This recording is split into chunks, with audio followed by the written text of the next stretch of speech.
Playing the classic Goldeneye 007 in 2023 was an absolute nightmare, and in this video I'm going to tell you why. Buckle up, Bond fans, and let's go! This classic Bond shooter has been a part of gaming history for over 2 decades. As a lifelong Bond fan, I've always been curious about this legendary title, but never actually got the chance to play it, despite owning an N64 with only 2 games. This one wasn't one of them. Weirdly enough, I was more familiar and have more nostalgia with EA's Bond games on the PlayStation. Don't let my use of the word legendary fool you though. That's just me spewing the word I heard constantly most of my life from both reviewers and fans who couldn't stop comparing every new Bond game to Goldeneye. Liked Everything or Nothing on the GameCube? Sure, but it's not half as good. Enjoyed playing countless hours online on the Goldeneye remake? Sacrilege. This game's legacy is almost as daunting for newcomers as I can only imagine it being for any developer lucky or crazy enough to take on the Bond franchise. So, with it coming to Nintendo Switch Online, I finally, after damn near 30 years of having this game shoved down my proverbial throat, got to play it.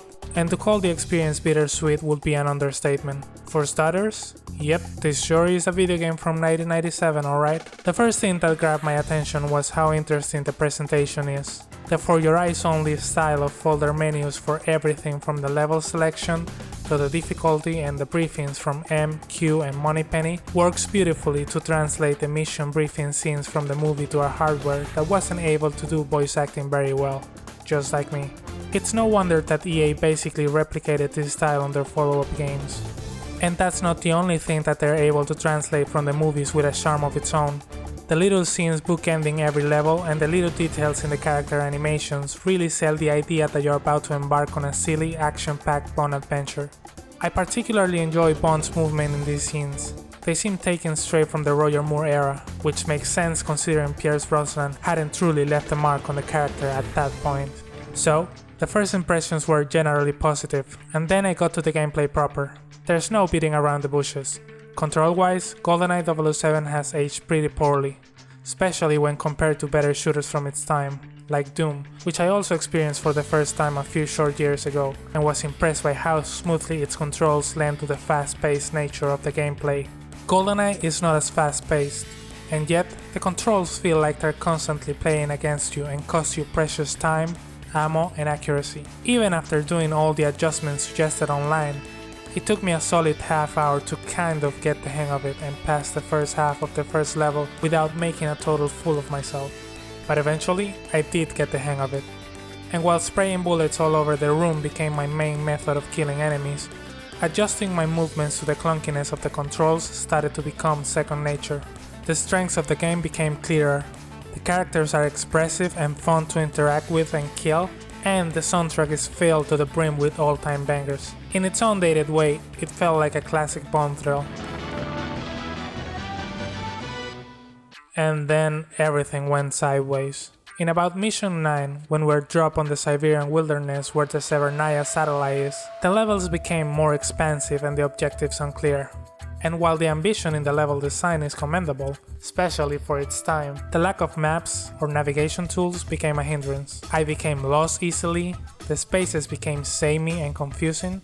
I found myself going around in circles because it was hard to know where to go or what to actually do. Consequently, the game started to become very frustrating, the controls didn't help matters, and the objectives seemed to require some amount of accuracy that they just don't provide. I know. By now there's a million people who can probably finish the game in the hardest difficulty while blindfolded, and yes, I am both new to it and really bad at games in general. But at many points it felt like I was dying for things that were not my fault, and completing objectives became an uphill battle. Anytime I needed any sort of vertical accuracy I was pretty much screwed, and to top it all off, the enemies started to spawn infinitely. I started dying again and again and again and again.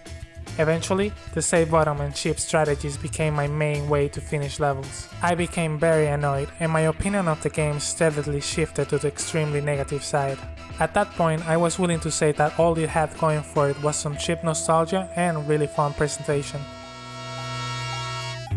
And yet, I pushed myself through it, out of sheer hope that the game had some trick up its sleeve that would surprise me and win me back.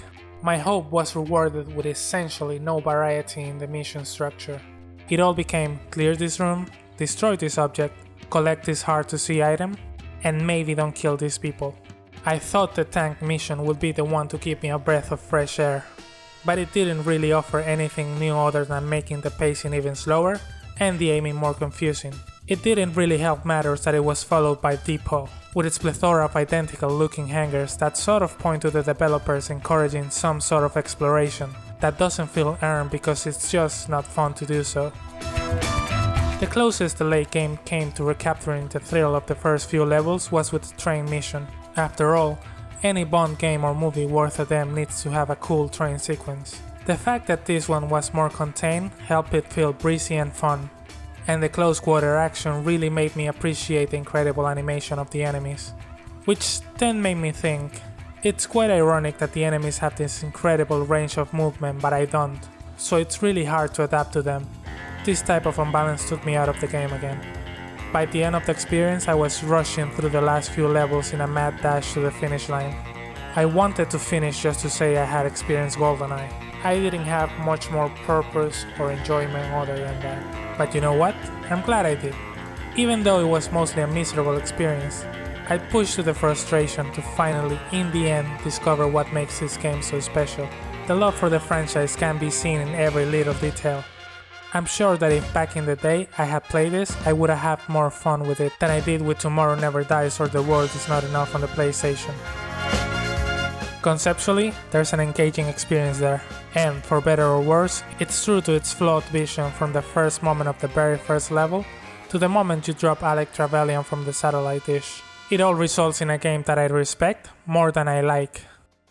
You'll notice that I didn't mention multiplayer. That's because I tried to get into a few matches online and it was completely unplayable. But then again, it's Nintendo. I should have thought twice before expecting their online offerings to be anything short of dreadful. And that's the end of the video. Despite seeming overtly negative, I'm glad I finally was able to fill this gap in my own personal Bond and gaming history. Hopefully you liked this video. I have a few more prepared for the future, tackling other games that I missed over the years, like the Jak and Daxter series, or going back to finish games from my childhood for the first time ever, like the aforementioned Tomorrow Never Dies. If that's something that might interest you, consider subscribing to my channel. Catch you on the next one.